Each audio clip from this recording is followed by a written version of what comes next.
Okay, welcome.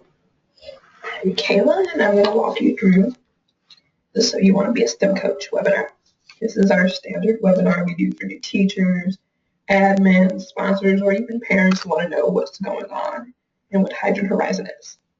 So first things first, what are we going to talk about? So quick overview, we talk about the history of H2AC, our program overview, the competition, the application process, which you've already been through, so ignore that, and questions. So about me, I'm Kayla Edwards, mechanical engineer. I'm the project manager for Hydrogen Horizon. I'm in charge of project engineering for Horizon Educational, which we'll get into. I went to Peyton, and I grew up in Lawndale, which is still as fun as it's always been. So how did we get here? We started off as hydrogen fuel cell technology. So not sure how familiar many of you are with fuel cells or anything, but hydrogen fuel cells tends to produce a lot of fuel cell products, and they were producing a bunch of small educational ones, little kids, that sort of thing. And so my boss and a couple of his partners decided that the science kids would be a really good market to tap into and to pretty much expand on that. So they started Horizon Educational. Horizon Educational, pretty much what we do is we provide a curriculum for all the science kids. We do a bunch of other little smaller kits, such as a balloon card or little cards with syringes to produce hydrogen, that sort of thing. Bigger kids, we do things with Show Equal Marathon. We also do the Hydrogen Horizon Automotive Challenge. So how we got to the Hydrogen Automotive Challenge? Pretty much my other colleague decided, oh, this would be a good idea if we did something like we already do in Europe, which is we provide our fuel cells for the little RC cars for a miniature version of the 24-hour Le Mans, if you're familiar with that. In France, they call it the 24-hour St. Joe. And different teams from universities and high school race RC cars for as long as they can. And they were using them, using our products. And so my colleague was like, we should do that here. And everyone's like, sure, Dan, why not? So that's how we got started. We were very successful in Florida. And now we're going to Ohio, and we're doing it here in Chicago, which is where our headquarters is. So in Florida. Florida was pretty much the first group of people to pick up the phone. And they were really intrigued. And we were pretty much a part of a competition that they already do there, which is called the Energy Whiz Olympics.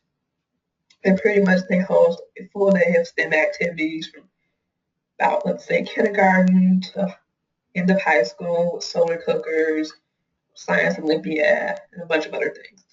And so pretty much they thought we'd be a good fit for their hydrogen component, and we partnered with them. We had 17 different teams, 16 schools, different organizations like Upward Bounds, that sort of deal, and it was great.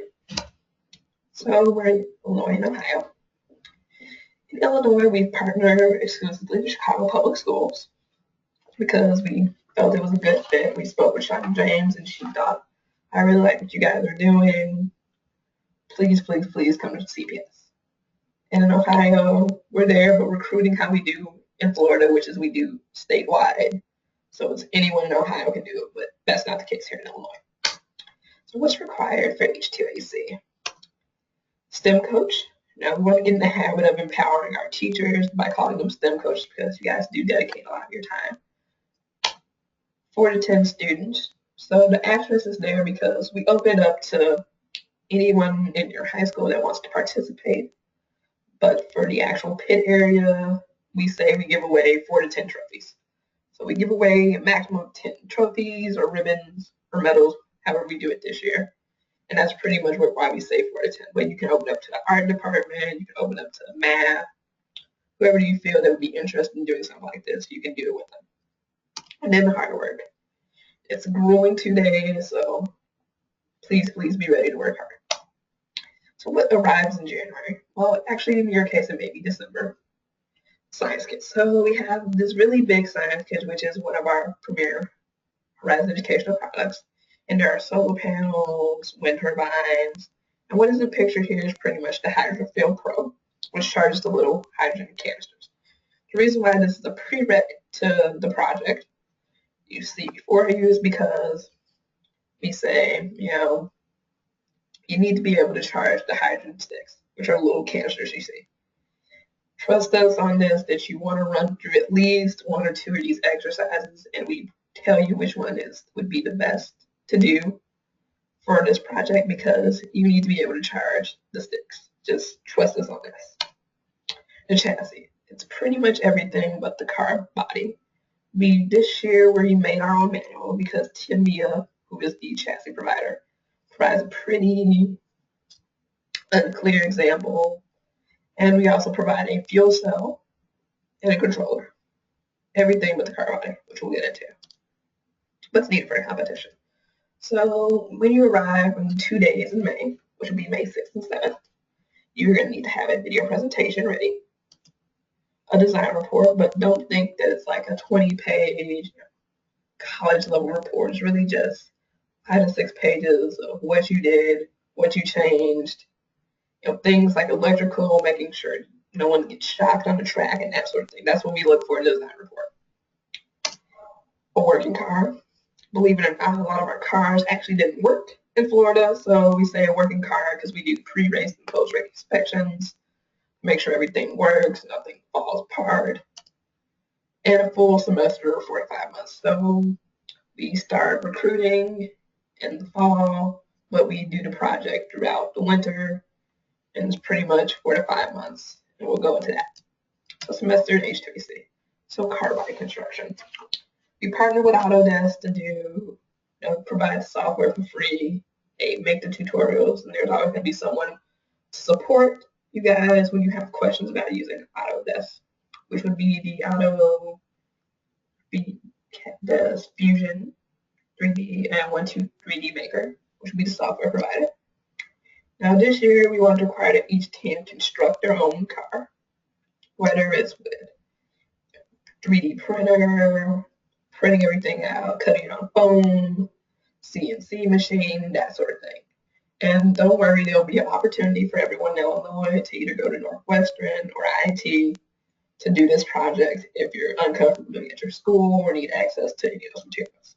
Like I said, or vacuum forming if you're just that curious and want to do it with vacuum former, building that, and that sort of thing. So while you build, like I said, university visits. So we're doing it a little bit differently here. Depending on where your school is located, you'll either be at Northwestern or IIT. And the reasoning is because we just wanted to make sure that everyone's getting a full day, whether they need support building, help making the car body, and also introducing them to industry professionals and actual students who study engineering or other STEM fields. Professional development. So we're also offering professional development to every teacher because we recognize often that in robotics competitions, you get provided with a kid, you're like, okay, we have this kit to build, and we only build it for the competition, but we have no idea how to use it the other days we teach. Can we use it for the class? And so we pretty much have our curriculum developer who comes up with the curriculum for the professional development, and he goes into more of how to use in your classroom for chemistry, thermodynamics, that sort of thing. Conference call. So really big on conference calls, but since you're in Chicago, you can call me personally, or we can come have our own meetings here in our space. We're on Michigan Avenue, right across the street from the Bean, and also downstairs from Shake Shack. So we can do a very informal thing in our lobby, or me coming to you. So that's the perk of being in Chicago. And check-in. So I'd like to check in with everybody just to make sure you're on task. Is a big thing. Even if you're really good at building everything mechanically, we just like to make sure that everything will be done for competition. So competition day one. Oh, I take a coffee break. So pre-race inspection. Like I said, a big thing we learned in Florida was that we had to inspect everyone's car beforehand for design judging. Being that I was the main person to contact, I was the only one who knew everything about every single car. The team hit a wall the week before. I was the only person we knew what would happen, but I also had to be in the video presentation and at the networking thing, so it's not a lot of me to go around. So we do pre-race inspection to make sure your drivers can actually drive the RC car, which you may think is very laughable now, but you'll see come competition, and also just to make sure wires and other things are sticking out, or if your car is dragging across the racetrack, that sort of thing. Design judging. So we're changing the way we do design judging. It's more like science fair style, where your team is at their table talking about what they did. And versus the public, which is like a little networking event. Teams can walk around, get to know each other, ask each other about how they designed that. If they have a cool car body, how did you do that? That sort of thing. Then there's also the private design judging while you're watching the video presentation, which will only be the top 5 videos. We have industry professionals looking at it and making sure everything looks good and who's the best design. So top 5 videos. Top 5 because the video presentation was very long. Students were tired. Some of them had drove all night from Florida, so we're just doing the top 5. We're going to ask for the video presentations a couple of weeks before the competition so we can post them all online, have our different judges look at them, and then unveil the top 5 videos. Drivers meeting. So we kind of neglected to do a drivers meeting and realized the need for it now.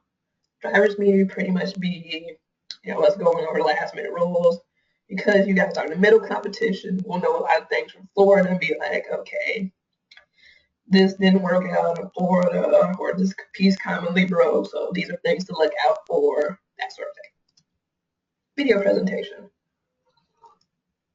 Like I said, last year was interesting.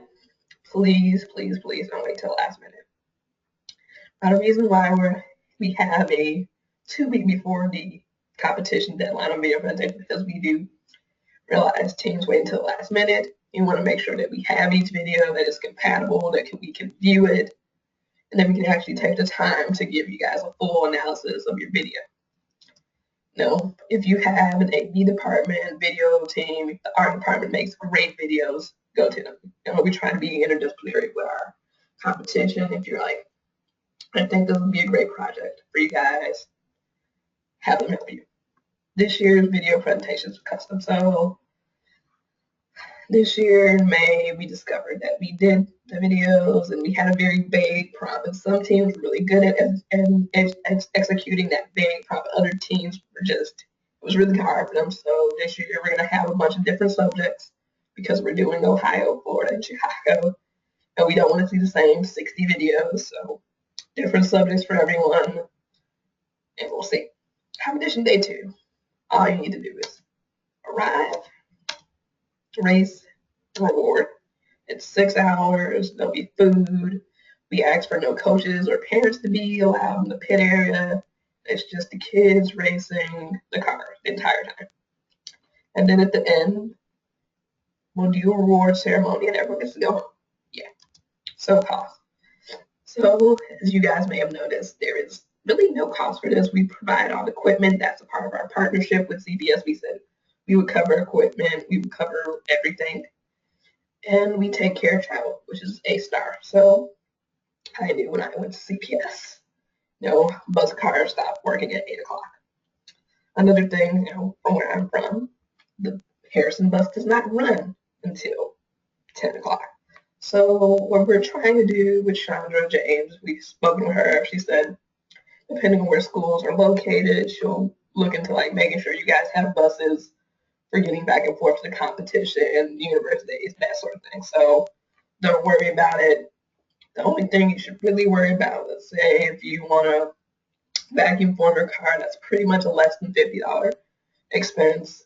We provide the tutorial, 3D printing. We can figure out all that, but pretty much there is no cost. That's pretty much it. So you guys are going to have a lot of questions. So usually I say the questions that you may want to ask me is, are you sure everything is free? I'm like, yes, everything is free. We cover it. Don't worry about it. Another question would be about participation. So like I said earlier, It doesn't matter how many kids you have participate, as long as there are 4 to 10 kids in the pit. That's a huge thing. Oh, and also a big thing that you may notice, we say after school. So if you decide, oh, I want to do a little bit of this during the day in my class, we're all right with that. If you want to incorporate it as a special seminar day or that sort of thing, go for it. We're open to it. But we have to stress after school because that was a big thing that Sean James didn't want to be during school. But hey, if it happens, we understand. We deal with everyone. So I think that's it. Thanks for watching. Any other questions, get back to me, email me, call me. We even make visits, so just keep in touch with me. Thank you, and good day.